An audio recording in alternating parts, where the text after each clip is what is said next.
Mi nombre es Martín y el restaurante se llama Bar Restaurante Rojas Clemente. Creemos que estamos pagando mucho.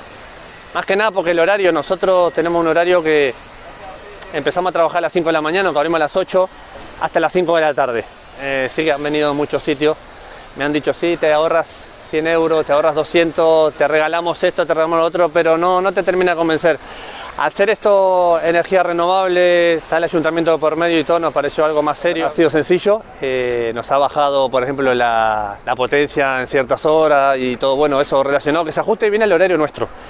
Eso fue importante, saber el precio de los kilovatios.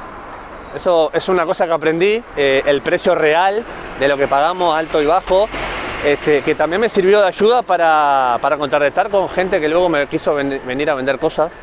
Y yo, habiendo aprendido eso y sabiendo que estaba en lo correcto, no tenía noción, me ofrecía mucho más caro lo que yo le estaba comentando. Que se lo planteen seriamente y que apuesten por ello, porque aparte de que es energía renovable, que es futuro, que es lo que se está usando ahora, que es lo que a la gente también le gusta, luego se nota en el mes y se nota al año para un negocio, cómo están las cosas, que todo cuenta.